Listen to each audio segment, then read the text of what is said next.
What's going on, bottom line viewers? It's your boy, Dilly Vanilli here with Mitch. Of course, we're here for episode 1 of the Bottom Line View podcast, the Bottom Line podcast. This is something we've been looking for the last couple of weeks. Get you guys a long-term video with a couple of great segments. So we're here every single week giving you this podcast. This is the first episode. Mitch, what's going on, buddy? How you doing? I'm doing pretty awesome, bro. We had a great live stream last night with the first round. I don't want to pat ourselves on the back, but I think we did a great job with the analysis. It seemed like, at least with my mock draft, I nailed a lot of the picks, so I was happy about that, even more so than my own team getting a receiver that I really like. So I'm excited for round 2 tonight of the draft and going forward with the NFL, and it's exciting just to be able to talk about it on more of a podcast format where we can be a little bit more open.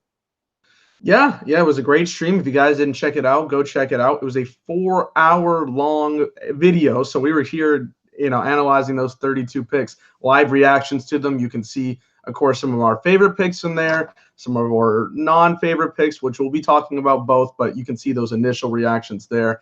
But we have a lot to discuss because the first round happened last night. There's still more to come tonight, but we're going to focus here on what we've seen so far, the first round, the first 32 picks. And overall, we talked about it last night, but what did you think about the first round? Were you happy with what the overall scale of it was, or were you disappointed? How did you feel about it? I think the first round kind of went a little bit more predictable than years past. I think a lot of more teams stuck to, okay, this is our need. Clearly, we're going to go with the position of need more so than, okay, we're just going to pick the best player available. Because when a mock draft, like when you do a mock draft, you're basically looking at the team's needs and filling out their needs based on the player that you think fits their scheme best. Now, there's people that do better research than others, but at the same time, you're not going to guess like a random position out of nowhere. Like, for example, nobody mocked Josh Allen going to the Jaguars because that's not really a position of need, but it just happened that he fell to them, which we'll probably get into a little bit. But for the entire draft, I think it was a little predictable in that way, but then there was a lot of other picks where it was like, wow, okay, maybe we had a sense of that was going to happen, but it's still crazy or it's still a little bit out there. But I think the draft overall, it wasn't one of the more exciting ones I've ever seen, but it was definitely one that I thought a lot of teams did very well, which usually there's about half and half where you could say half these teams I think had a bad pick, half these teams had a good pick. This year I feel like it's like 25-7 or something of that nature where 25 teams did really well, 7 teams did bad. That's overall how I feel about the draft. Yeah, I totally agree. I was looking into it. We have a list coming up here talking about our 5 favorite picks and least favorite picks. And I had a lot more time struggling with the least favorite picks because I thought a lot of teams did very good at certain positions. We got a couple of really good trades into the draft. Some teams traded back and it benefited them. So I really like what we saw out of that. Again, we talked about it last night. It just flew by. Those 4 hours usually are really long, but draft went pretty well. It felt smooth and everything felt like it made sense in a way for the most part. We will have our picks that we're going to talk about, but I don't know if that was because we had like a lot to talk about or because usually on live streams you get to a point where you're like, can this thing just end already with like 3 or 4 hours, especially like games. Like honestly, if a game is like a blowout or a certain point it's just not interesting, you're like, okay, can we just like go? I want to take a nap, whatever, I want to get a snack. But for the draft last night, man, it flew by and it seemed like we had everything to talk about. That's why I was very satisfied with how it turned out. Yeah, agreed. And of course, you're Mr. Nap Man, halftime of games. But this time around, it just went through pretty well. So I was very happy with it. Even if my team didn't even get to pick, I'm wearing the Cowboys shirt because we get to pick tonight. But we technically picked Amari Cooper. I think that's a pretty great pick. But overall, I'm still saying Odell Beckham Jr. is the best pick in the draft. 17th overall for a Hall of Fame receiver, bro. In very technical terms, yes, that is the correct terminology. That is a great pick. I just, I like our Amari Cooper pick, and especially with what the Giants got, Abram.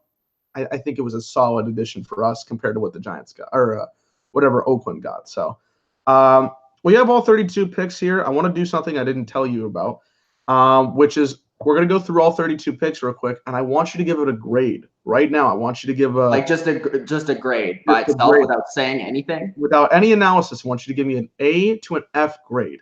Okay, cool. I like this. All right. So at first up, we have Kyler Murray, Arizona Cardinals. A+. A+.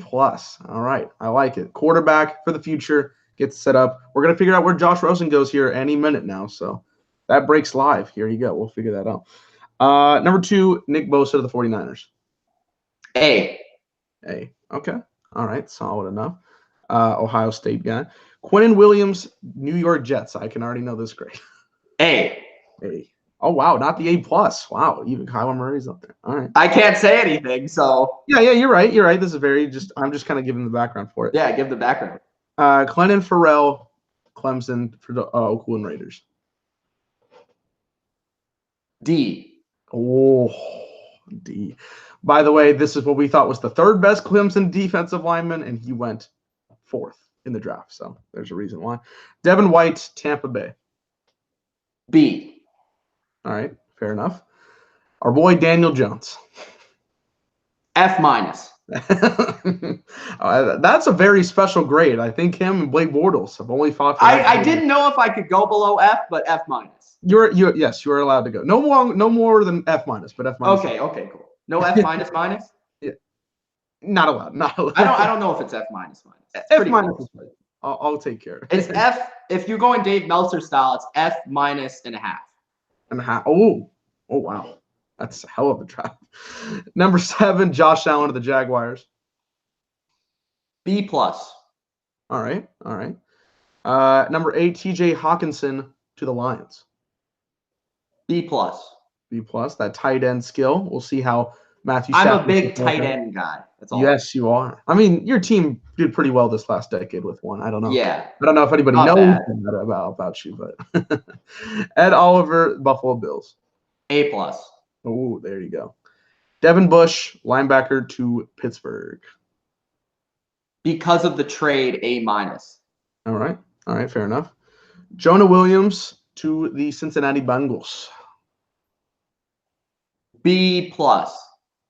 This one was a little confusing to me. Like, not confusing, but it was a little hard of a grade. Yeah. Number 12, Rashawn Gary to the Green Bay Packers. B, for different reasons. Okay. Number 13, Christian Wilkins to the Dolphins. B+. You'll be hearing what I have to feel about him a little bit later on in our list. Chris Lindstrom to the Falcons. B-. B-. I was low when this pick happened, but because of later on in the draft, I think it was a little bit higher. Number 15, Haskins to the Redskins. A+. A+. Number 16, Brian Burns to the Panthers. A-. I knew he had to get at least an A grade. Number 17, Dexter Lawrence to the Giants. C.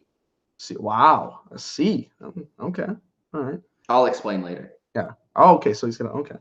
Number 18, Garrett Bradbury to the Vikings. C+. C+. By the way, if you guys don't know, that's the center for the NC State. Number 19, Jeffrey Simmons to the Titans. B. Okay. You were liking this pick quite a bit in the draft, so I see that. Number 20, Noah Fant to the Broncos. Plus the trade, B. Plus the trade. Okay. Yeah, because they did trade back. They were number 10, went to 20. Yeah. Number 21, Darnell Savage to the Packers. B. Or B+.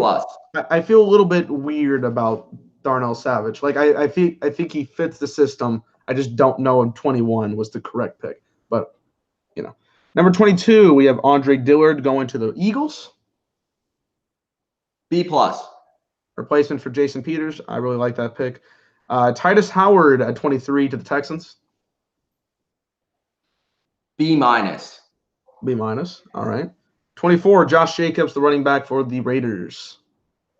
C+. Okay, I was about to say, I'm expecting a lower grade for that one.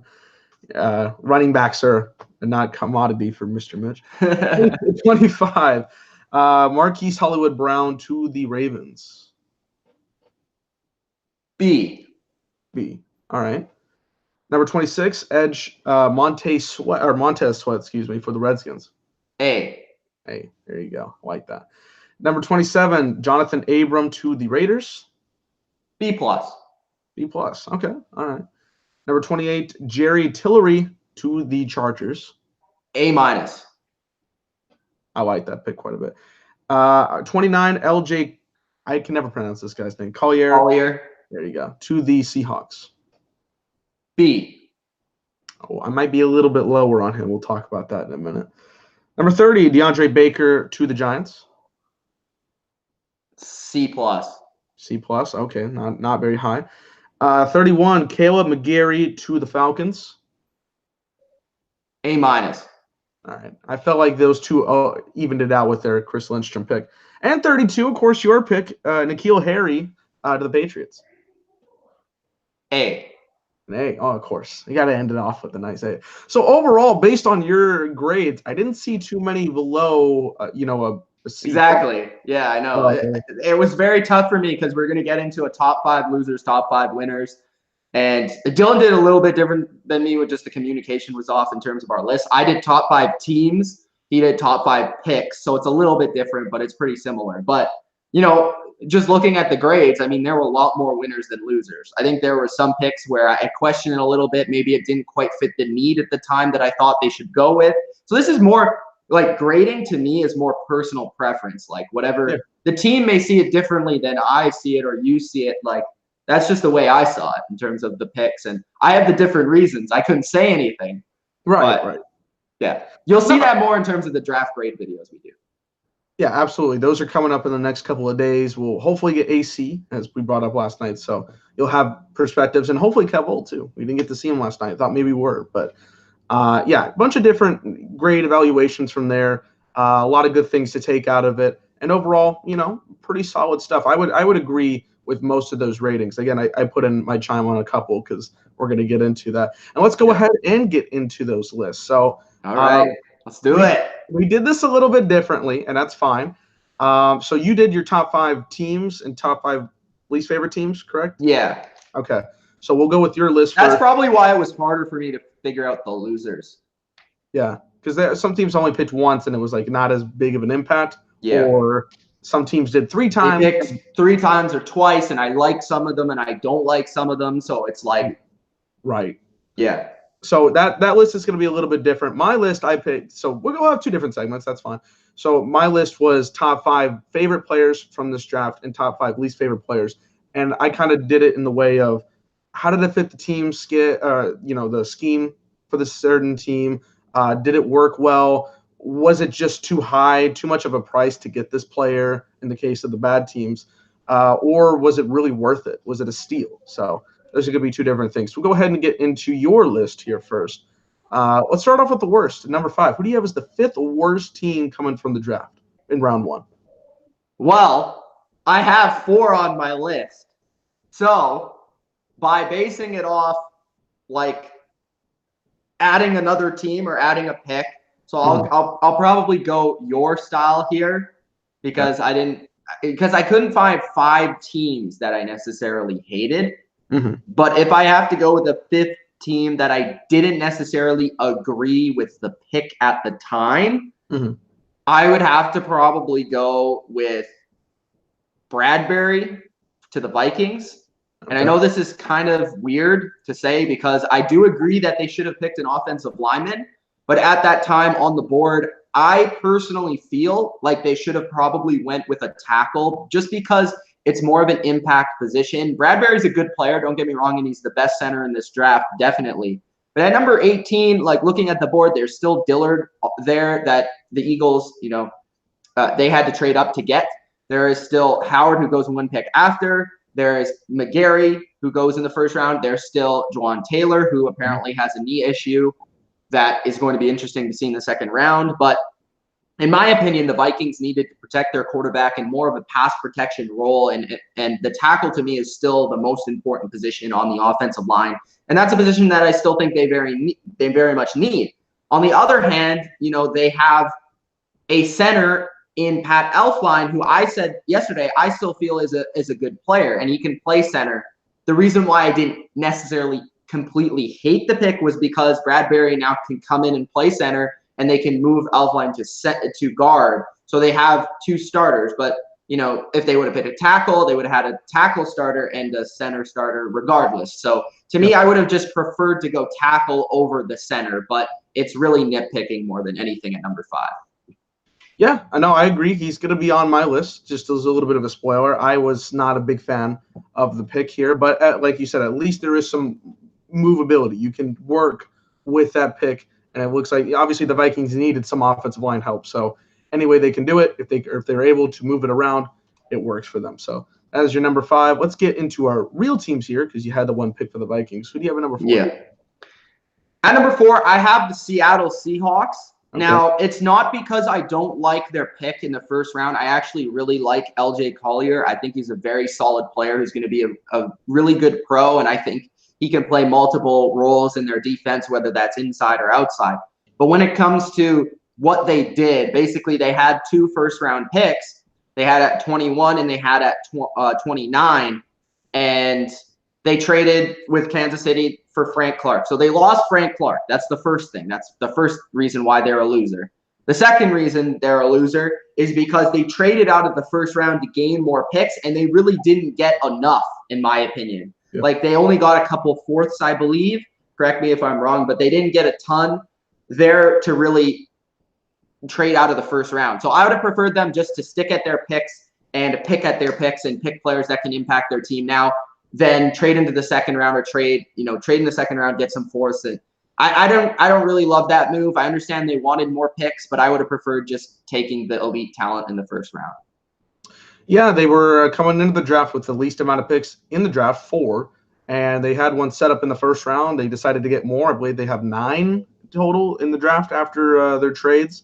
So, and they got a first round pick. It is a little bit questionable. I'm not the biggest fan of him. We'll talk about it later, but I could definitely see why the Seahawks are number 4 on this list because they didn't get a big guy. They didn't get like a guy that could have changed their team a little bit quicker, in my opinion. And plus, they lost Frank Clark. That's a big loss. All right, so number 3. At number 3, I have the Houston Texans. Now, the reason why I have the Houston Texans is because they poorly played the board. I think we all thought that they wanted Andre Dillard, and they weren't able to get that player because the Eagles were able to trade up ahead of them and snatch their player so that they ended up going with the second best guy that they wanted in Titus Howard. Now, is that really a terrible thing that they got Titus Howard instead of Andre Dillard? No, not necessarily. But it seemed like everybody was saying they wanted Dillard. They didn't end up getting him just because they poorly misplayed how the board was going to play for them. So that's really why I have them at number 3. They still got the position of need, but they sort of had to reach for that position of need instead of getting a player that would have been a value at number 23. Yeah, absolutely agree. When we were talking about the Eagles getting Dillard, we thought it was a great decision. It was going to be the next replacement for Jason Peters, who's probably going to retire, we think, after next season. So that was a great replacement. And in doing so, it kind of screwed what the Texans were able to get because they thought it was going to be in their laps, and a team just came right out of nowhere to get him. So that sucks. Decent player, but not as good as what we think Dillard is going to be. So exactly. I agree with number 3 here. And number 2. At number 2, despite liking some of their picks and not liking others, the Oakland Raiders. Because I think first off, number 4, getting Clelin Ferrell is a reach and a half. Okay, I understand why they made the pick. And also, watching the aftermath, watching the Instagram videos of him crying and Mike Mayock talking to him, that softens me up on it because, I mean, this kid, from everything I've heard, is he's a really hard worker. He's going to be great for the team. He's going to be a great leader for them. He's going to come in and be a player that they want to mold their franchise around, and that's the way they want their franchise to be. And that is the positive to what the Raiders did on draft day, is they got players that are going to be personality-wise going to be very good for them. Their character is very high. So that's a positive if you're looking at the bright side. But getting Clelin Ferrell at number 4 instead of just looking at the names that they could have potentially got. They could have got Devin White. They could have got Josh Allen. They could have got Ed Oliver. any of these players I would have preferred at this pick over Clelin Ferrell. Speaking of that, I think he's the third best, or arguably the second best on Clemson. He's not even the best player that played on his own defense last year. And I don't know if he's like sixth best edge rusher. I ranked him sixth best, and he goes fourth overall. So I really didn't like the value of that pick, even though I like the player. And if he would have went later in the first round, I probably would have liked the pick. At number 4, it just doesn't make sense to me when you have all those other talented, probably more for sure, like stud players. I understand that a lot of people think that Ferrell is going to be like this, like for sure thing, and he's going to be like a good player, but there was a chance to get a potentially great player. Like Devin White has the potential to be great. Josh Allen has the potential to be great. Ed Oliver has the potential to be awesome. So you have these players that could have been excellent at number 4 with maybe slightly more risk, but Ferrell doesn't have that ceiling that these other guys have. So that's the first thing. Now, the second pick was at number 24, Josh Jacobs. I don't understand picking a running back at 24 when I don't like the value of this pick. I think Jacobs is a good player. I don't know if he's a great running back. So I only take great running backs at this spot because when you really look at it, I mean, nobody looked like they wanted to take a running back. He could have potentially fell to the second round. So I don't think the value of this pick, when they could have potentially addressed multiple other needs on their team, like let's say they could have addressed the corner position, they could have addressed the linebacker position, like they could have addressed the offensive line. They could have addressed a lot of different positions that may have helped them a little bit more than getting a running back. And I understand John Gruden loves the running back position. He loves having a guy like Josh Jacobs who can do a lot of different things in the passing game and the running game and all that. And I think Jacobs is a good player, again. But I just think the value of a running back at 24 when he potentially would have been there a little bit, probably early in the second round, I don't really understand that. And then at 27, this is the pick I like the most because I think Jonathan Abram is a huge character player. He is really hardworking. He is just a leader, and he sets a tone for a defense. The thing I don't like about it is that he's potentially a player that's an in-box safety that maybe doesn't have the flexibility of some of these other safeties that are in the draft, but I still think that he's going to be a really good player, and I want to see how they use him more than anything, if he's going to be strictly a safety or if he's going to be a linebacker. Or more of a linebacker on third down. The thing that I don't like about it, again, is they have a safety position that I felt was one of the stronger ones on their team. So maybe there were needs there that they could have potentially addressed, like the corner position, for example, that is a little bit weaker that they could have picked. But overall, the Raiders are a loser, but I think that the Raiders have some good in these picks, but also more bad. So that's why they're on the loser list. Yeah, the Raiders are a very complicated team for me to evaluate here. We talked about Clelin Ferrell, and again, when we now analyze these guys, it's not like a personal thing. When we see the video of him crying and all that, like that's great to see. He has a lot of emotion for football. We're judging it based on what we think he's going to do in the game and how we redrafted and But I think that is a positive though. Because I think he's a player that is going to work really hard. So when you work really hard in the NFL, there's players that come to the NFL that don't work hard and they don't end up being good. Oh, yeah. But in his case, if he works hard, he can be good. It's simple as that sometimes. Yeah, absolutely. It's all about the effort sometimes.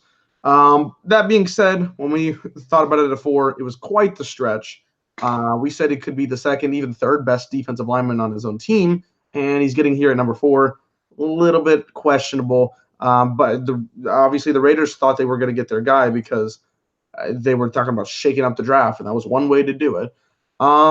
Josh Jacobs, I think, is a good running back. I think he's solid. But the thing is as well, like you brought up, he could have been there in the second round. I don't know. Maybe the Eagles would have been the other team I would have discussed. Maybe that would have gotten a running back, but they obviously got Dillard. So there could have been some reasons as to why they got him here at 24, but I still think it's a decent pick. And I like Abram here at 27, so I'm not totally mad about it. I think more of the first pick really bothered me more than 2 and 3. And at number 1, won't be surprised at all when I hear number 1, but go ahead and reveal who you The got. New York Football Giants. There That you go. is who is number 1. And there is probably one reason and one reason only, but there is more than one reason. Okay, Daniel Jones is the number 1 reason at number 6. And I know Dylan actually liked Daniel Jones. He ranked him as his 3rd best quarterback in this draft. Just fair enough. The thing is, you don't pick Daniel Jones at number 6. And the thing we were talking about last night is it's weird to have a quarterback that gets picked 6th overall when nobody in the NFL community thinks he is worth that pick. Not the NFL, not the NFL players, not the NFL scouts, not the analytic guys, not the fans. Nobody sees the potential of a number 6 overall pick in Daniel Jones. So that's the first thing. Second thing, I think he was my 4th best quarterback in the draft. So that being said, I think he is a late second round pick, and you get him 6th overall. I think there's too much built on the fact that he was in a great system and he could, throw the ball for 5-yard outs all the time. He looks like a quarterback, which is a great thing, but I just don't understand the fact of getting Daniel Jones here at number 6 when a guy like Josh Allen fell to that spot that you could have had that would have addressed a major need on your team. You could have also had a huge impact player like Ed Oliver on your team. You could have went a number of different directions that I would have felt would have been better than going Daniel Jones. And you could have potentially had Daniel Jones at rather your 2nd pick at 17 because no one was going to take him. Or you could have traded back probably, let's say, to 12 or 13 and still been able to take Daniel Jones if that really is your guy. And I understand that point of taking your guy at your pick. I understand it through and through. But there's still an ability to trade back, gain extra leverage, extra picks, and still be able to get your guy if you play your cards right. But the Giants weren't able to do that. Now, everyone knows I hate that pick. But at number 17, Dexter Lawrence, I think, is a good player. But if you really think about it, what the Giants did was they replaced the future of Eli Manning. They replaced Snacks Harrison with Dexter Lawrence. And they replaced, with their last pick, Eli Apple. Did they really get better? No, not really. So, you really think about it, Dexter Lawrence, I said, was a unique player because he was the only, 340-pound defensive nose tackle. But he's not really going to be like a disruptive pass rusher. He's more of the run-stuffing variety. So that's why I felt like he would fall back into maybe the later mid-second round. But you could have, I just don't understand this pick when there's other players, and I like him. Again, I like him, but I just don't think that was, first, your biggest need on your defense, and second, it's replacing a player that you're going to have to live up to in Snacks Harrison, who's been known as the best run stuffer in the NFL. So, and then the last pick they got was Deandre Baker, who I said was my 2nd best corner in the draft. Sure, I don't mind that, and I understand they needed a corner. But again, you're just doing the same thing. You traded that 17th overall pick you got that because you traded Odell Beckham Jr. Let's not forget that. You traded, one of the best receivers of a generation, one of the most electrifying players on offense in the NFL for Dexter Lawrence, a big nose tackle who's going to stop the run. Really. Really. And then your last pick, Baker, it's fine. I don't mind it. Whatever. But I just think the Giants' game plan is way off base. And I think they totally made way more mistakes than they really made correct decisions. I will say this, though. They probably didn't even get the best corner because Byron Murphy's still on the board. And I still think he's better than DeAndre Baker. So that's one thing. And Greedy Williams is there, too. So, I'll say that as well. I don't really like what they got at 30. I think at 30, they could have traded back and still got Baker. Yeah, probably. Right? Yeah. They traded up to get him. They traded up. Yes. They only had 2 picks and got back in there. They could have probably, if they wanted, they probably could have traded for the 3rd or 2nd pick in the 2nd round and still got him if they really needed to. And then even then, there's still 2 or 3 more corners you would have gotten there. Exactly. If they didn't want to get Baker. Dexter Lawrence, I think will fit well. But like you said, he's just replacing Snacks Harrison, who's a beast. And I don't know how that's going to really fit as well. And then the infamous Daniel Jones pick, which I have so many problems to address there, but I'll address them in my situation. So here's a segue into my top 5 worst list. That is just player-wise, and I'll go a little quick here. Let's hear it with number 5. All right, at number 5, I had the wrong list. There we go. At number 5, I have Noah Fant for the Broncos. And people will be like, oh, why is this such a bad pick here? I don't think it's terrible. I think the Broncos needed a weapon, and they didn't get a receiver. But they were at the number 10 spot. They traded back, and they got some picks, which is fine. But when I heard the Noah Fant selection, I was like, I don't think it fit them as well as I would want them to. You know, I feel like an offensive lineman would have helped in the situation. I don't think the tight end spot was their number 1 need, especially in the first round. And I just felt like they could have gotten Dillard. They did trade down to get some more picks, though. Yeah, which is why it's at number 5. I feel like they did help themselves later on. I just wasn't entranced with this number 5, with this pick here. Like, I wasn't, like, really loving what the Broncos were trying to set up here, if that makes any sense. I didn't get really set with what they were going. But they need a weapon, so that's why it's here at number 5. And again, the 5, 4, and 3, I don't hate. I just have problems with them. So that's my number 5 is Noah Fant. Number 4, Garrett Bradbury, the Vikings. You talked about him earlier, so I'll make it a little bit quick. Again, he's a center. You already got a center in Pat Elflein. You're going to have to move Bradbury over. It just kind of is a little confusing. And again, because of the offensive line talent that was there just a couple of picks after, you would have thought they would have gotten somebody like that as compared to a center, which they kind of already have and is one of their better pieces. I know the offensive line for the Vikings isn't very good. It hasn't been good for years. But getting a center, I don't think really addressed the problem as much as it could have been. I'm glad they got an offensive lineman, which is why they're here at 4. But I don't think Bradbury was the best option based on what he brought us and based on his position. So that's my number 4. Number 3, LJ Collier for the Seahawks, which I think is a good player out of TCU. I think he did pretty well at his position, but I feel like the Seahawks are just losing too much based on it. You talked about all the picks that they had here. They had to get up, so they moved back in the draft to get Collier, which is fine. I really don't feel it. And plus, Frank Clark is gone, and you're replacing him with this guy who's probably not going to be as good as Frank Clark. I don't know. You have to give it time.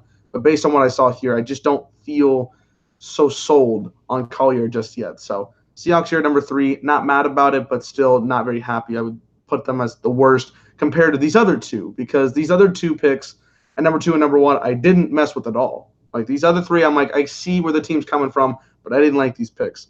At number 2, we got Kellen Farrell, Raiders. I don't understand it because of all the time. I understand that they needed an edge rusher. I just don't understand why. I don't understand why that was the one they went for, though. I don't understand why they thought that was the biggest piece. And again, the Raiders brought this up a couple weeks ago that they're going to change the draft. So they knew that this was their guy for weeks. They were sold on what Kellen Farrell was going to give them. And I don't see it as much as the other guys. Again, you had Allen there. You had Ed Oliver. You had so much defensive talent. The only 2 guys that were selected before him in terms of defense was Nick Bosa and Quinn Williams, who are great talents, but there's still plenty of stuff on the board. And you went for a guy that was probably going to was projected in the middle of the first round. Pretty big reach for me. And considering that was the Raiders' regular pick, this is the guy they were sold on the most of anybody else. So I didn't vibe with it. I still think he can do pretty well. But again, even if he plays fantastically well, there's still going to be questions of like, was it really worth it to go so high to get like Dilly? What you're basically trying to say is he is going to be solid, but is he going to be great? Yeah, and that's the big thing, because there's a lot of guys in that first 7 picks where I'm like, man, I'm really sold on their talent level defensively. Like I really think they. And 4th overall, you want to get someone who's great. Yeah, great.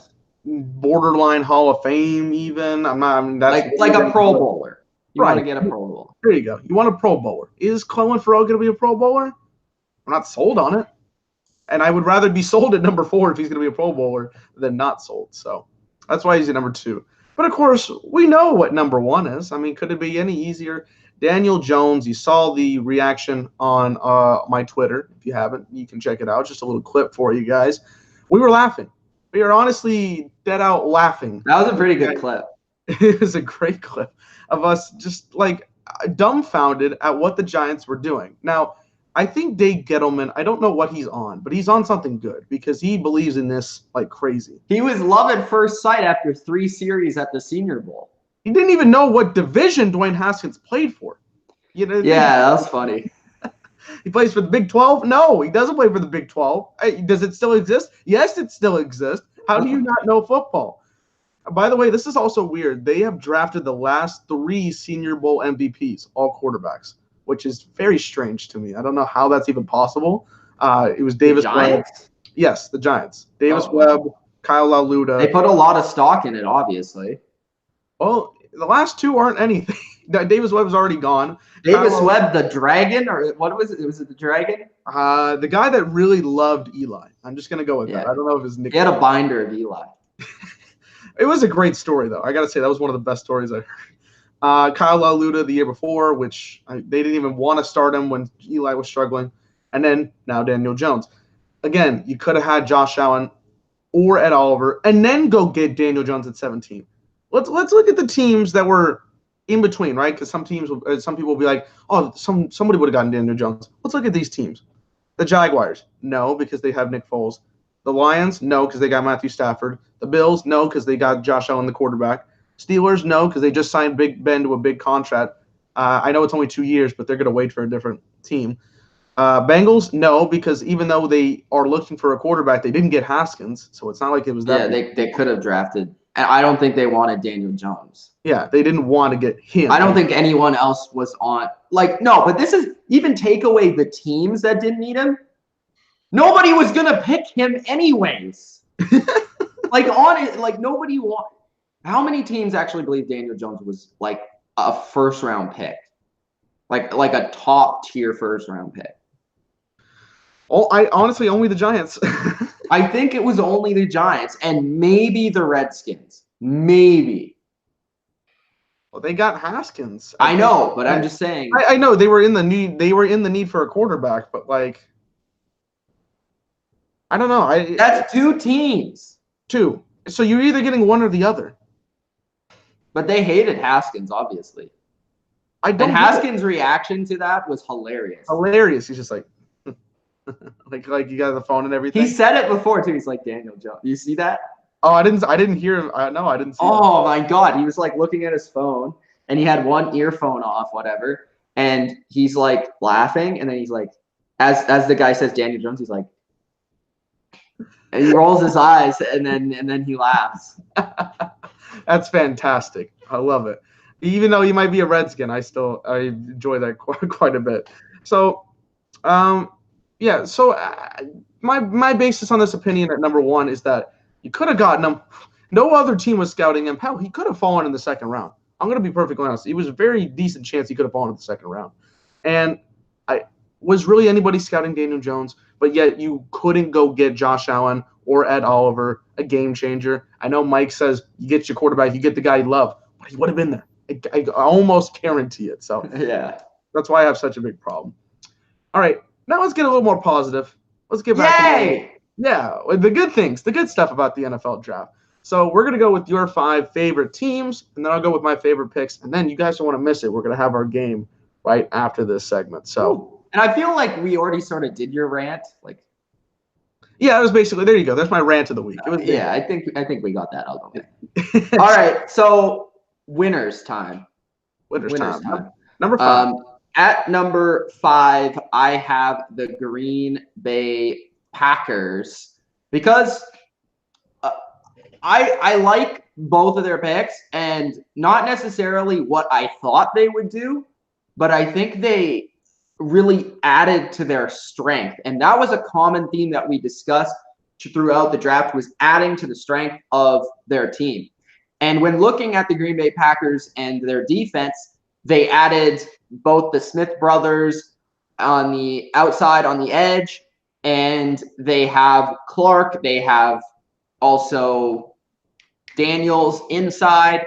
And they add another piece there with Rashawn Gary, who's just a chess piece that they can move around their defensive line. He has a lot of versatility. I think he's a good value at 12 because he's a game wrecker. He can play inside, he can play outside, and he can do a lot of different things for this defense. And he adds another piece to the strength of their defense. And then when you go at 21, you impact your secondary with Darnell Savage, who was getting a lot of hype near the draft of being picked at the end of the first round. And he was. And I think this is a great pick because he is a player that can play a little bit of slot corner. He can play safety. I think he's a lot like Devin McCourty. So obviously I like him. He's aggressive in the run game, good tackler, very fast, good athlete, ball hawk. So I think they get two very good players, but they get them not necessarily at positions of need, but they get them at positions that strengthen what they already have, which takes their secondary and their defensive line and their front seven in general to the next level. That's why the Packers at 5. Yeah, I agree. Rashawn Gary, I really like what I saw out of him from Michigan. He's a different kind of linebacker than we see from other guys in this draft, like Devin White, like Devin Bush as well. So I like what I saw out of that. It's going to help their team. Not necessarily the piece that they need, but it was going to strengthen them up, so that's good. And Darnell Savage, I think for 21, he's interesting, but I understand why they went for it. I like it. So, yeah, I can understand why they're here at number 5 for you. Number 4. At number 4, I have another team who picked twice. I just think when you pick twice, there's a lot more influence for me to, be a winner. So at number 4, when I initially didn't really understand their pick in their first pick, which was Chris Lindstrom, it made sense when they picked Caleb McGarry at the end of the first round. They are the only team, Dylan, since 1967 that will have a first rounder at every position on their offensive line. That is the Atlanta Falcons. That's insane. That is insane. So I know that James Carpenter isn't a great first rounder, but he's a first rounder nonetheless. So they're going to have Jake Matthews, James Carpenter, Alex Mack, Chris Lindstrom, and Caleb McGarry along their offensive line. And we know that football, as much as it's become a spread offense, as much as it's become receivers and all this passing game and all this sort of stuff. Well, first off, you need protection for that quarterback to pass the ball. And second, we know that it's still won and lost along the offensive line and the defensive line. So the Atlanta Falcons, they addressed one of their bigger needs that not a lot of people were really looking at. A lot of people were looking at defensive line or possibly secondary, but offensive line has been a big need for this team for the last 2 seasons, I would say. And they basically fill out their offensive line. They got a new starting 5 that could potentially not only impact the play of Matt Ryan and give him more time in the pocket, but they have 2 starters in their offensive line for another 5 years, and they can impact their running game with Devontae Freeman, which I think was more ineffective than they wanted it to be last year. So that could possibly help them this upcoming season offensively, get back to what they want to be offensively. And they have Dirk Cotter coming in as their new offensive coordinator. I think their offense has a lot of promise with this new rebuilt offensive line. Matt Ryan at quarterback, Austin Hooper, Mohamed Sanu, Julio Jones, Calvin Ridley, and Devontae Freeman. This could be an electric offense that could potentially put the Atlanta Falcons back in the playoffs because of these 2 picks. Yeah, like you brought up, at 14, it was a little questionable. When they got it at number 31, it all made sense. This Atlanta Falcons team is going to get a lot healthier, so the problems that we saw in 2018 are going to be helpful. They're going to come back in 2019, hopefully with a bang. And helping those guys build for Matt Ryan is going to create some good head of steam going into 2019. So definitely like the pick there. At number 3, who you got? At number 3, I have the Pittsburgh Steelers. Yeah. Now, they were a team that had to trade up to get what they wanted, but they've needed this position for so long, Dylan. And we've talked about it, through and through, that the Steelers have needed an inside linebacker, and Devin Bush is exactly what they have needed since really Ryan Shazier has gone out with injury. They get a fast playmaking linebacker who has great recognition, great pursuit, and is just a really, really, again, fast player. And as I always bring up, as Michael Lombardi says, when your middle of your defense is slow, your defense is slow. Now their defense isn't as slow. They have a linebacker that takes their defense to the next level, who can cover running backs, who can help cover tight ends, who's going to clean up the trash in the run game or over the middle of the field against those crossing routes that usually are pretty effective against the zone coverage of the Steelers. And they get to maintain what they are. They get a perfect player for their type of scheme, and they fill a major need. Even if they had to trade up, I think it was an excellent trade and an excellent pick. Yeah, I'm going to be talking about Devin Bush in my list here, so there you go. But just to give you a short analysis for me, I really like it. You're going to trade up for this guy. You got to feel good about him. And like Mitch said, really need that position. So you'll get a little bit more when I go into my list, but good analysis there. Number 2, who do you have? At number 2, I have the Buffalo Bills with Ed Oliver. The Billies. Yes, Ed Oliver, I think, is just like Bush is perfect for the Steelers defense, Ed Oliver is perfect for the Bills defense and what they want to do.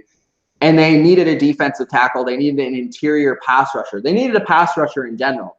And we know that teams are starting to attract and sign and trade for and pick those interior pass rushers because they know that's the way to win in the NFL today. So Ed Oliver, defensive tackle, he's going to be potentially a very good player, potentially a superstar in the NFL. He has all the traits, and I'm very fascinated to see how they're potentially going to use him inside Sean McDermott's defense. And we know that Sean McDermott's defense traditionally has had strength at the D tackle position, and that's exactly what they did here at this pick.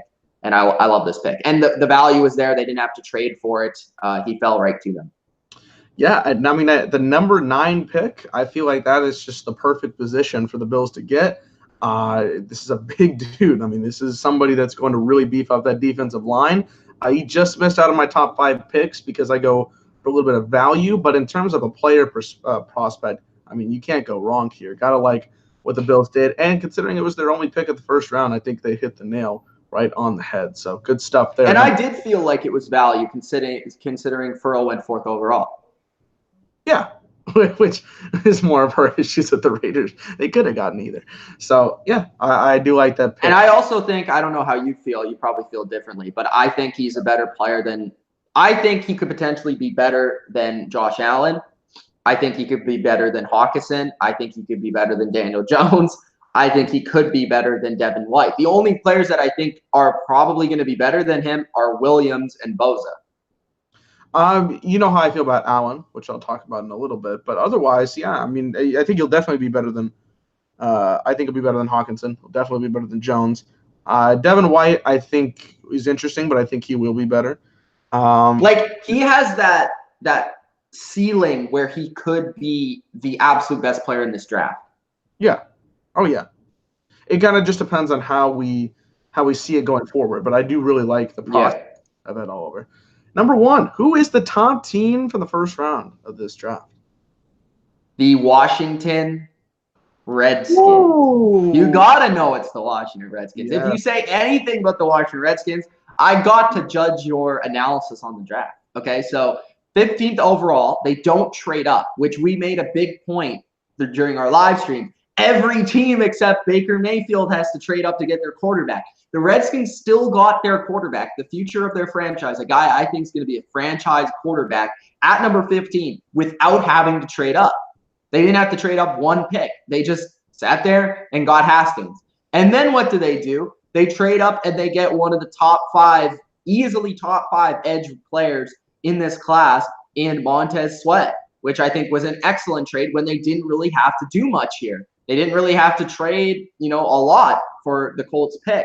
So I think they got 2 really good players and they addressed 2 major needs at 2 of the biggest, most important positions in the NFL, in the modern NFL. And they got 2 good players who I'm completely sold on. Absolutely. I think Haskins, you thought they were going to have to move up, and getting them at 15 was just like, thank you, Giants. Thank you to the service of the rest of the NFL. We got our franchise quarterback, and it cost us nothing. And then Montez Sweat, we were saying the whole, probably after pick 15, we're like, is this team going to pick Montez Sweat? Maybe this is Montez Sweat. Maybe that's Montez Sweat. Somebody's going to get him at some point, right? And if they are right, and maybe Montez Sweat doesn't have like this heart issue or whatever, and whatever surrounding him is not a big deal, man, this is the steal of the draft. Absolutely. Which is why, segue, number 5 best pick for me in the draft was Montez Sweat. There you go. There's your little segue. I really like what they were able to get here with this top 5 pick, or with my number 5 pick.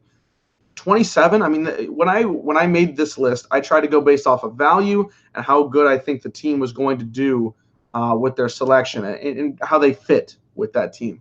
So when I feel like Montez Sweat, they really needed an edge rusher. They needed somebody to come out there and make big plays. And Montez Sweat, who we rated in the top 5 for edge rushers in a very loaded class for this position. You really like what you see out of this kid. And having him fall all the way to 27, great value. I know they traded up to get him, but 27, like I'm gonna be like, yeah, hell yeah, let's go for it. If he's still on the board at this Actually, time, it was 26, but not 26. Okay, sorry about that. But still, at 26, I'm going for him. I'm going to rush to get this guy, no matter what. If it's a big need for me, and for the Redskins, it was. So I really like that at number 5. Number 4, you brought it up as well. Devin Bush for the Pittsburgh Steelers. Again, this is a position they really needed. They've been so slow at the linebacker position. Shazier's, been out for the last couple of years, so they needed somebody to replace this guy. And here comes Devin Bush, the guy from Michigan. He's fast. He's quick. He's very athletic. He fits what I would consider the Steelers mold. And for a linebacker position, they needed to get a lot better. That and corner were their 2 biggest positions, but I feel like they could get somebody really good still in the 2nd round. But this guy you needed to get right now. And when do the Steelers ever trade in the draft? Like never, right? Never. So they felt super confident in getting this guy, moving up to get this guy, because somebody was going to get him sooner rather than later in the draft, and then the next probably 2 or 3 picks. So getting this guy on your team, very solid, fits your mold. I really enjoyed this pick. Even though I'm not the biggest Steelers fan coming into 2019, I think this is a big need that they had to get done. So here you go, number 4. Number 3, this might be an interesting one because I didn't talk about this a lot during the draft, but I really have been sold on it as we go through. Christian Wilkins for the Miami Dolphins at number 13. All right, let's hear it. I'm sold on this guy. I think he was the best defensive lineman for the Clemson Tigers last season. I agree. So already got me sold. Second, Pharrell was drafted 9 picks ahead of him. So in terms of value, I think the Dolphins did pretty well. And third, the Dolphins are going to be focusing on a quarterback for next year. I think they're going for Tua. So the question was, when we were coming in, was it going to be a quarterback or was it going to be a defensive lineman? Because they have a lot of holes to fill. But when you have a guy like Wilkins coming in, pressuring that defensive line, making sure that he can get that right kind of movement, his big body frame, his big size gets the job done.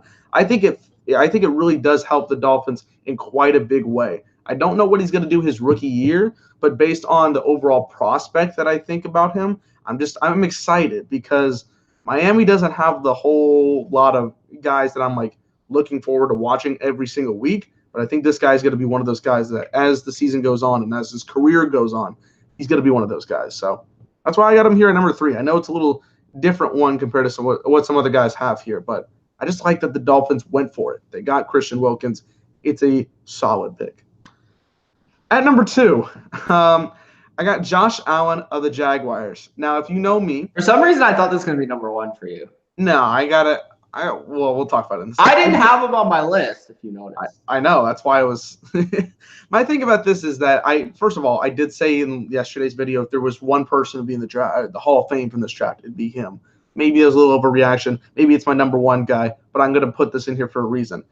This is a great value because when we were discussing this at number 4 and number 6, both teams we have as losers, we're thinking Josh Allen's going to be in one of these 2 teams. One of these 2 camps is going to be like, all right, we have this guy set in there, and they didn't. And then when we were so shocked that Daniel Jones was picked, we're like, okay, well, maybe the Lions are going to get him because the Jaguars don't need him. But then the Jaguars got him, and they just basically upgraded their position to another level because we know what Ngakoue does. We know what Calais Campbell does. They're 2 great players at this position. Miles Jack is also on that defensive line. A whole bunch of great talent there. So when you have one of the best positions in the league and then you get a talent like this, why the hell not? You just make yourself even better at this position. So a lot of teams went for what their fit was on their team, but the Jaguars were like, let's get the best player available because we did not think he was going to be available at number 7. So the team really adjusted to him, and I feel like Josh Allen, the great talent that he has, I'm most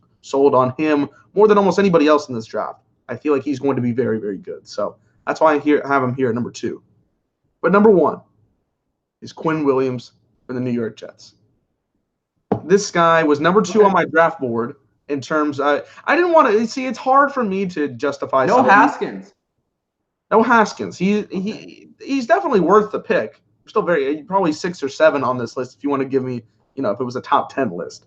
But I think for me with Quinn Williams is that he's number 3 overall, but he could have easily gotten number 1 in most drafts. The guy's a freak of nature. He's going to be a big presence for the Jets, who have an okay. Like, I mean borderline okay defensive line. But when you come in with this guy right here, he just beefs it up to a whole nother level. He could be the next Aaron Donald. He's being compared to that kind of level, which if you're going to be compared to that, you better be having something going right for you.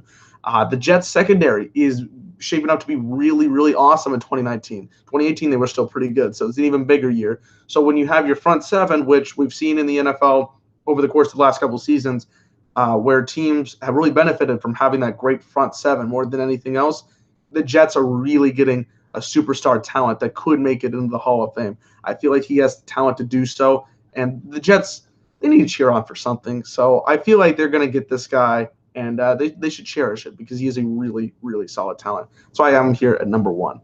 I think New York fans will love him. I hope so, because the other Unlike team, Daniel. Yeah, the other team's not really looking forward to it. You know what I mean? Maybe they drafted the wrong Duke guy. Zion. Maybe Zion. Maybe. I was hoping the Patriots might pick him for tight end. Why not? Okay, so our segment usually is we're going to do comment. We are going to do comments third in our segments. Those are where you're going to ask questions, but I am going to read some of the comments we have right now before we get into our big game of the week. Oh, geez, I'm nervous. I haven't studied at all for this game. So I see a bunch of our regular guys, Bad Boy. I see Deshaun in there. I saw a couple of other guys as well. Let's see. Bad Boy says Giants left opportunity to get more picks and the quarterback they wanted on the table. Easily could have gotten 3 picks for the number 6 spot. What he says, I don't know about. He could have gotten three picks. It just depends on where you would have wanted to go and who would have gotten for it. But there you go. Deshaun says DK Metcalf is going to be he might be a Seattle Seahawk. What do you think about that? Do you think that would be the right fit or a good fit? The need makes sense. I don't know I guess he's a downfield target. Russell Wilson has a good deep ball. I think it would be interesting. I don't know if it's like the thing that they need most on their team, but I think it's definitely intriguing. Mm-hmm. It could. I don't know if it fits. Like he fits with the system, but I think the best team that should pick him is the Colts. DK Metcalf and T.Y. Hilton. That just sounds great. First of all, 2 letters, but that just sounds great. That just God. Exactly. Don't even T.Y.D.K. They're gonna have to find some way to promote that. Imagine a picture of T.Y. beside DK Metcalf. Just T.Y. who's kind of skinnier, and then just Donkey tiny. Metcalf. Yeah, Donkey Kong Metcalf. It's ridiculous. Thomas, he says he hasn't been in the live chat with us forever. He always enjoys the content and analysis. Thank you, Thomas. Thanks, Thomas. I know I've seen you quite a bit on the comments. He is a Packers fan, so go Pack go. He says, "How about that defense? Studs all around." Yeah, we were. Yeah, I'm really excited about the Packers this year. I'm high on them. I'm on the train. And I'm really liking the defense. It's a big reason why. Hopefully they can add a receiver soon because I think they still need a receiver. Bad Boy says Daniel Jones this is not the comparison you want. Christian Ponder 2.0. I can see it. I could definitely see it, but as a Giants fan, I would be like dying inside. By the way, that's one of my favorite videos the last 24 hours, just to seeing Giants fan reactions. Like Joe Budden's one was real hilarious. The one I showed you where they're in the stadium reacting, that was funny. A couple other ones. It's so sad. I feel for you guys. You know what? I don't because I'm a Cowboys fan, but at the same time, I'm just like, it's sad. It's sad. Deshaun asked, where is Drew Lock going in the second round, which is a hell of a value considering. If Miami is getting Josh Rosen, which is the rumor, yeah, I think it's between Cincinnati, Denver, and I would say New England. Yeah, New England has that chance. What's their next pick? You know? Well, they have 5 picks in the second and third round. So. Holy shit! Did they have one within like the top 10 of the second round? I don't know, but they can trade up if they want. Okay. I actually don't know their picks. I have to look. Okay. He definitely could go to the Patriots. I would see that. Whoever's going to get him is going to get great value because even though I'm not a big fan of Drew Lock, with what he can bring in the second round, I mean, hell, Blake Bortles was picked 3rd overall in his draft, and you're going to tell me he's, So I'll also throw out a kind of crazy one, the Buccaneers. I don't think it's crazy at all. I know that Jameis Winston and Bruce Arians, they're supposed to have this great combination. Like, he's the quarterback whisperer. But if you can't fix the problem, you need a quarterback. And getting him at second round and maybe putting pressure on Jameis, like, hey, step up. We got a guy here that's pretty talented. You need to do something. Let's see. Lena's dad says, love Darnell Savage. Yeah. The Darnell Savage pick. A lot of Packers fans in here. Yeah, Packer fans. I've been getting them in here. Rick Bad Boy says Savage is what Clinton Dix isn't. Fast. Well, that is one way to describe it, I guess. That's true. He is fast. Let's see if we got any other things here. Who will be better in 2019, the Jets or the Bills? This is really, really close. I originally had the Jets. I'm in the middle. Like, I don't know yet. I have the Jets right now at 9-7. Like, the last time I did predictions, I had the Jets at 9-7. I had the Bills at 8-8. So they're really that close. Like, I could see the Bills being better. I think the main thing, honestly, well, the 2 main things is going to be which quarterback develops better. And the second thing, which I think is the biggest thing, is leaning the Bills' way, is the coaching, which I think McDermott is a better coach than Gase. So potentially the Bills, but I think the Jets have more talent. So that's why I have the Jets right now. But the Bills with their coaching, and I do think Dylan may disagree. I do think they have a slightly better quarterback. It's close. I don't know. You're saying the Bills have a slightly better quarterback? Right? Yeah. Right now I'm saying the Jets by like 1 win. But it's close. I could change. Here's the thing. No, I agree that Josh Allen's a better quarterback. I don't like Sam Darnold all that much. But I think it comes down to – I think right now I'm going to go with the Jets based on what I've seen from their schedule. I think their schedule is a little bit easier than what the Bills do. And I think the Bills just need a season really to get that team fully together. Because I don't think either of these teams are like – they might be close to a playoff team, but I don't think – I think both of them could squeeze in the wild card. It's possible. That 6 seed's always questionable. You know what I mean? Last year, I guess it was the Colts who started at 1-5. They ended up 10-6. Well, think about it. I mean, am I crazy to say the Chiefs, like, without Tyreek Hill, are they still going to make the playoffs? They'll make the playoffs.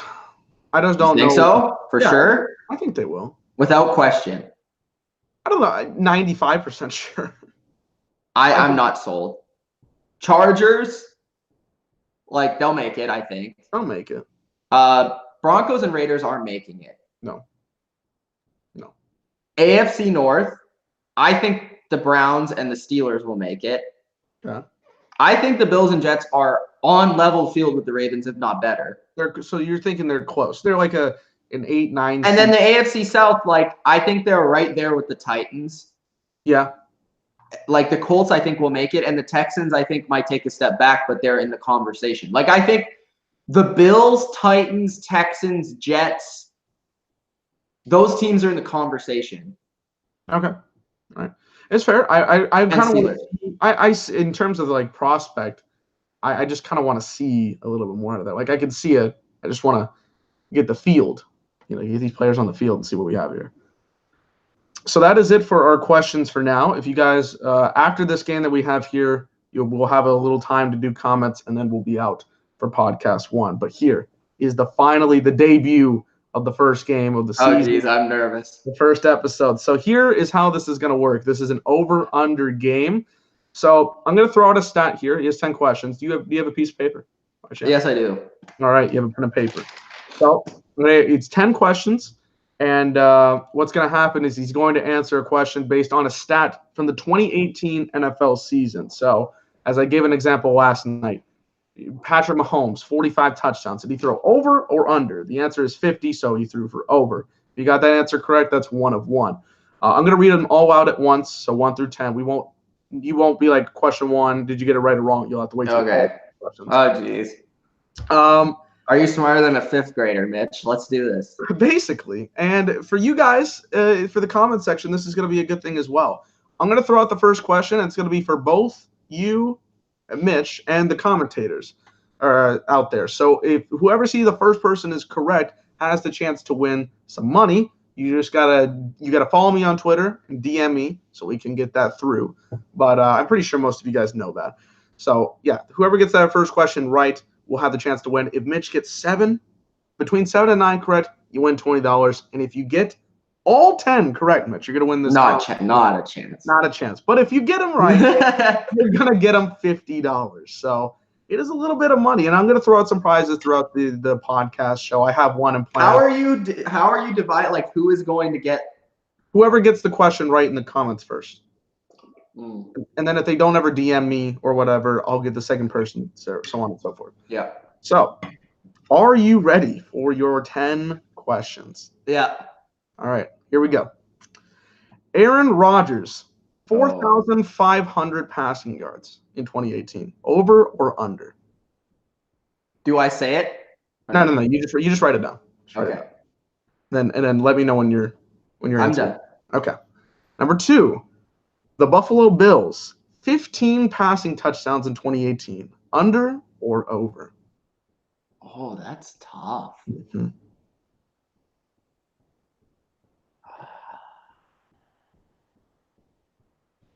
By the way, Predator was the first one to answer the first question correct. So if you know Predator, you know me. You know my Twitter. I'll not look at the chat either. Yeah, you can't look at it. Shit, I'm still deciding on this. They got it. Like, Allen had a lot of rushing touchdowns. Yeah, so that's why it's hard. Mm-hmm. Awesome. And Derek Anderson, I don't know if he even threw a touchdown. Okay. 3.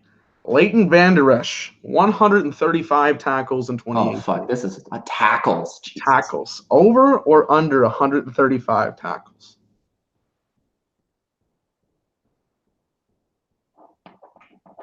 Sure. All over.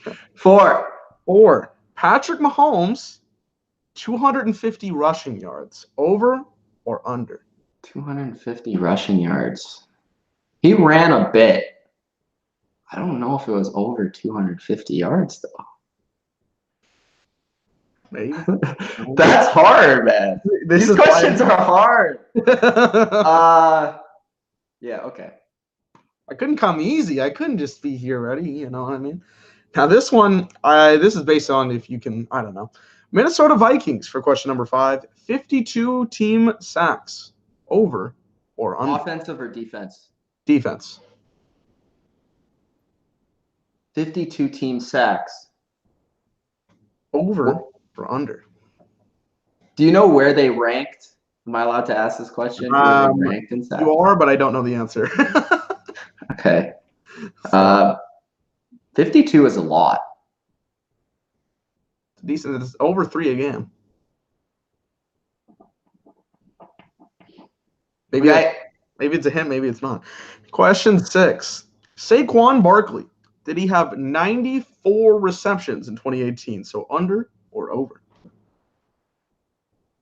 I think I know that answer, but I don't know for sure. Predator, you better be holding on. You better be crossing them fingers. Number 7 is, I think, the hardest question here. Oh, jeez.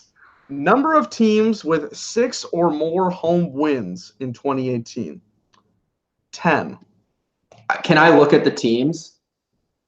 I can. Oh, can you? Yes, you can look at all 32 teams. Yes. Yeah. Okay. Yeah. And you said 6 or more home wins? 6 or more home wins in 2018. 10. Okay. Why can't I find the standings?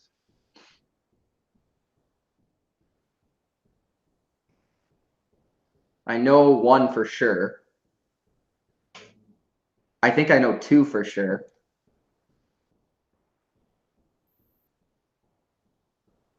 Six or more home wins. Home wins. Okay. I think 1, 2. Told you this was the hard question, so I'm giving a little more. I'm gonna say 3.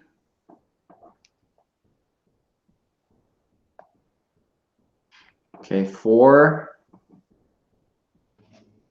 5, 6.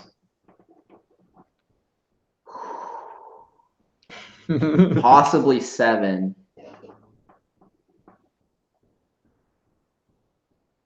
I'm gonna say under. Did you show that out there? Okay. Yeah. I don't think there was more than that. 6 or more. 6 or more.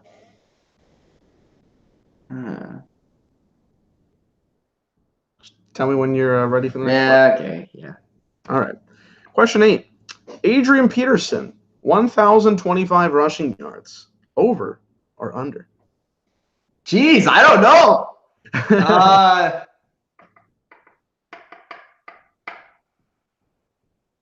I didn't look at the stats enough this year to know that. I think it was. All right. All right. Question 9. This is one we kind of brought up last night, which is funny because I wrote this 2 days ago. Lamar Jackson, 8 passing touchdowns. Over or under passing touchdowns? You're making this hard because the way you say it. It's like 8, and this is only the regular season, right? No, it's the postseason as well. Oh shit! This is including his wild card in the divisional matchup. That's a totally different answer, bro. Actually, sorry, wild card. He didn't play in the divisional round. So did he threw 2 touchdowns in the? He threw 2 touchdowns in the Chargers? Yes, in the fourth quarter against the Chargers. And it's 8 is the answer? 8 is the over-under? I'm giving you, yes.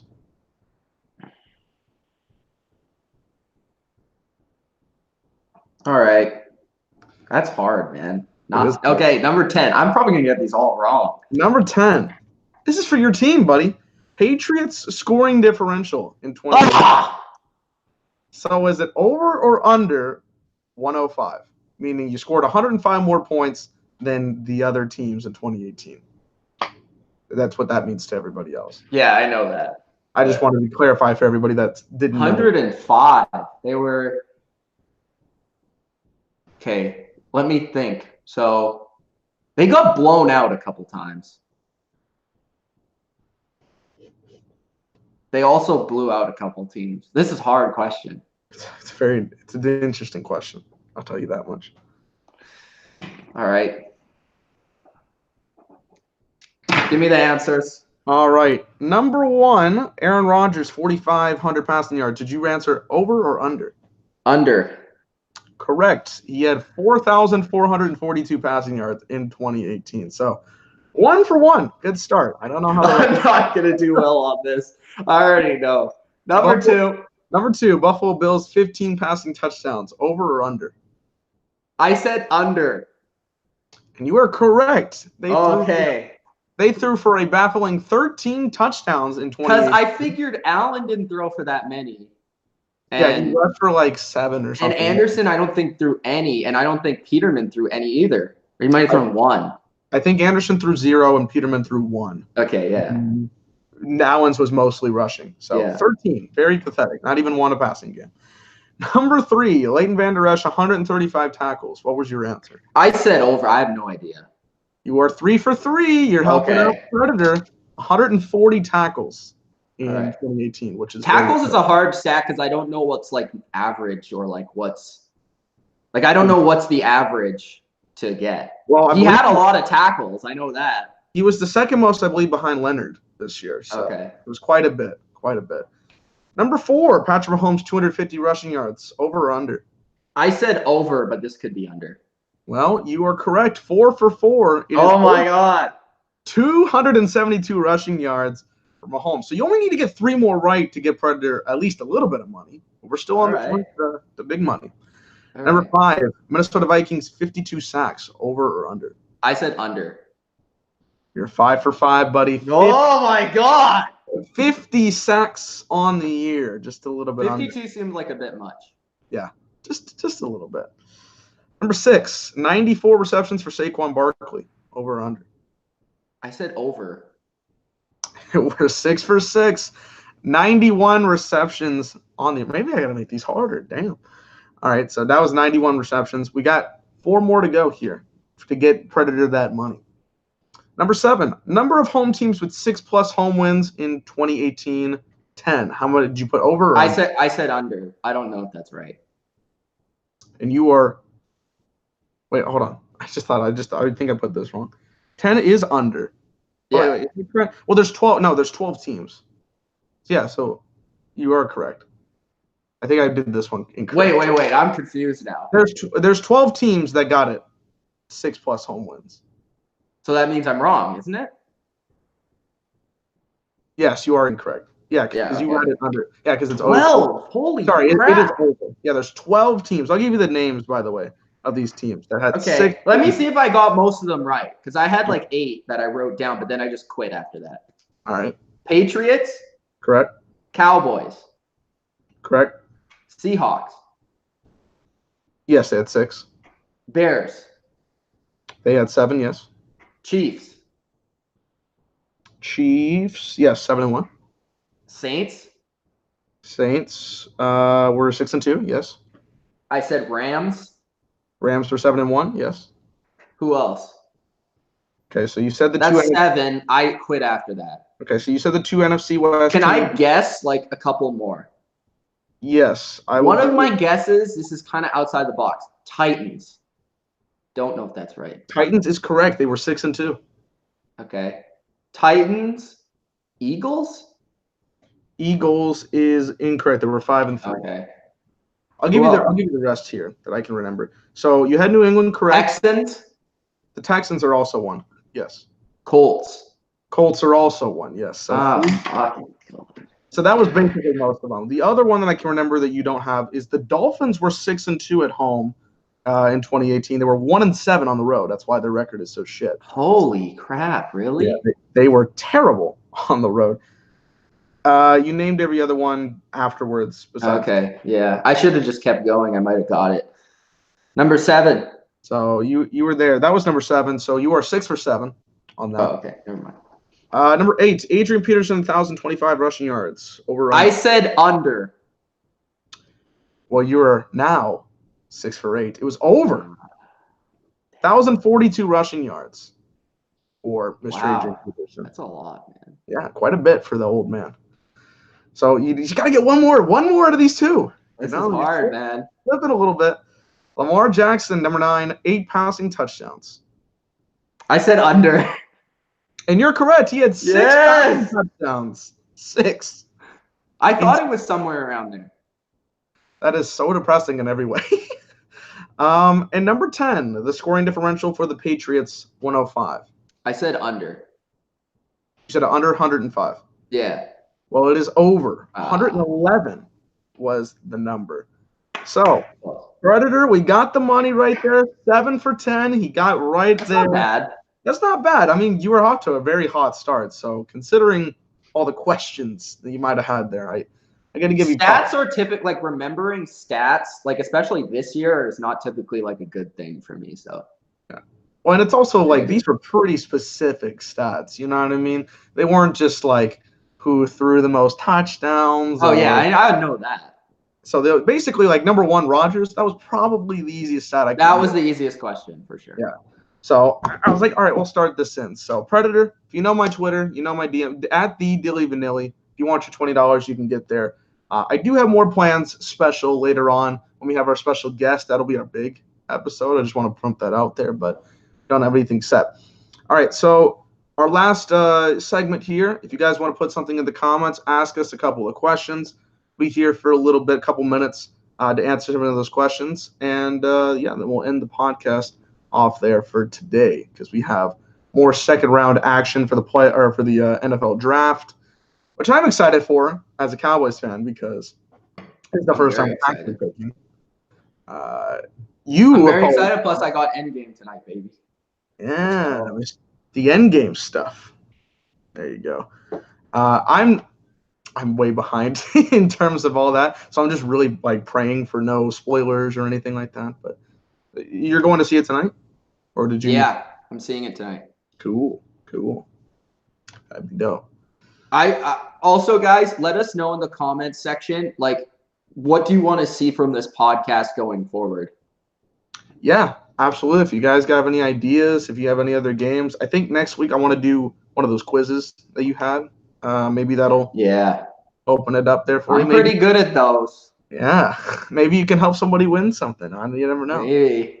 And plus, those are just a little more, what's the word? More used to those, if you will. This was a very difficult one. So if you guys have any options, if you have any segments you want to think about there, because we will be doing these every week. So let us know. Wow, apparently I'm funny to look at. I don't know how that works. Bret Hart has come to the first Bottom Line podcast. I just want everybody to know out there that he is the best there is, the best there was, and the best there ever will be. That's all I got to say. He's lucky he's on the first episode. He came to the episode maybe for you, but at least he's on there. You know what I mean? Right the hit, man. Canadian love. I don't know if somebody tried to put Endgame spoilers, but I'm not going to look at it because I just read one word and I'm not going to do it. So there you go. Wait, somebody put Endgame spoilers in the chat? I feel like somebody did, which is why I'm going to try. I'm clicking off the chat. Okay. We're going to remove that, and we're going to remove this one. Phew, there you go, removed. Can I DM you on Discord? Predator, I'd rather you DM me on Twitter just because I need your PayPal information, and I don't have Discord anymore. Sorry, I hate to tell everybody that, but when I had less space on my phone and I needed to gain space for videos, I kind of just deleted it, and then I haven't uploaded it since. So, yeah, apologies for that. Mitch, I don't know about this. How do you feel about this Bray Wyatt gimmick, bro? You were like, oh, what the fuck is this? It's kind of growing on me a little bit. I like it. I don't know if I love it yet. I haven't really seen a lot of it. I gotta kind of see more of it. But I think it's interesting because he's just so talented. He can pull anything off. But yeah, it's an interesting direction. And at least if they keep giving him like creative things to do, it might be good. Oh yeah, absolutely. I don't know what you mean by blocked on Twitter, Predator. Do you mean I blocked you or what? I don't know what that means. But yeah, in terms of the character, I mean, I like what it is. And Bray Wyatt's so good at what he does that getting these, if they continue to go down this path, it's week by week. We just got introduced to it. So I'm excited for it. I'm not like the creative team in WWE is so bad. Like it's so. But the thing that I am positive about is that they do have Bruce Pritchard there. Of course, he's kind of known for the direction of Taker and Kane. So like, if he can do something creative with Bray Wyatt, that would be pretty cool. Oh yeah, absolutely. And there's a bunch of people on this creative staff. It's really funky. It's so messed up. Honestly, they should make their show the behind the scenes of what they're creating. Like imagine like a show with Paul Heyman, Vince McMahon, Shane, Stephanie, Triple H. You got Bruce Pritchard there. You got all these other guys in the back. Like, dude, that show would be so entertaining. And then they play it out like they basically have like a war in the ring, like with their player, like the wrestlers are like on the one side or the other side. That would be so good, honestly. And apparently, I read this the other day. I'm not, you know how we feel about Brian Alvarez, whatever, but I saw a tweet. Apparently, the script was written 4 minutes before the show started this past week. Brave? So, 4 minutes. 4 minutes before. The script was finalized 4 minutes before. That sounds like TNA stuff. Like, at least theirs was taped. That sounds like WCW TNA. Like, Russo would always bring that up where he's like, yeah, like Bischoff would go over the script, then Hogan would go over the script, then they would give me the script back, and then they would change it again, and then they would change it again. It's like, that's like WWE, man. That just sounds like super bad. That's why you just need 2 writers and Vince, and that's it. pretty much. You know they have Dana Warrior on creative? I think that's fine. Maybe, I don't know what she brings, though.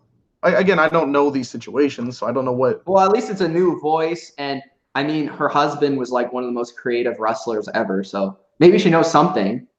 Maybe. You know how I feel about her. But, maybe. She can't be worse than Stephanie, dude. Oh, God. Stephanie is like the worst of all time. It's weird because, like, every great storyline that starts to piece together, she finds a way to kill it. And I don't understand. It's terrible. No, Bret Hart, we will not be promoting AEW, because no. Which division looks the best coming into the 2019 season? Does NEM skits? NFC North. NFC North as a whole looks like it. I also want to say the AFC South the most unpredictable because any team can win that division. Any of them, even the Jaguars. Yep, and two of them could be in the wild card. As crazy as that sounds. So yeah, I would say AFC's AFC South, like you said, and NFC's NFC North. So good stuff. I mean, I'm liking what we are looking forward to for football. I think that's gonna do it for us. All right. I have enjoyed this podcast. I think you did as well. I think I did. Maybe. We'll be back for next week for episode number 2. Mitch, you got any videos to plug coming up?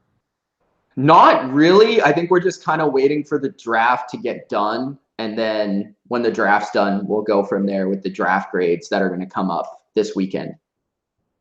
All right. Sounds good. And you'll see a new podcast next week. So hope you guys stay tuned. Subscribe to the channel for more NFL content. When's the next pod? Is it Wednesday next week? I believe it's going to be Wednesday next week. Okay. So the permanent day is Wednesday. We just had to change it this week because I was on a plane. Yeah. And also because the draft was a little... Yeah. With that. So, yeah, Nate will be on Wednesdays. Thank you for reminding me. It'll be on Wednesdays. It's the permanent date. It'll be at probably on night, like not in the afternoon because I got classes and stuff for the next couple weeks. But I'm thinking Wednesday night. A lot of people will be there as well. Some guys are still in school right now, so it'll be permanent next week. Oh, Predator, you just followed me. Thank you. There you go. So you like perfect timing. You just made one and you just tweeted once. So. Yeah, you'll get your $20. Just put that PayPal in there. So thank you guys for watching. Hope you guys enjoyed. Peace out.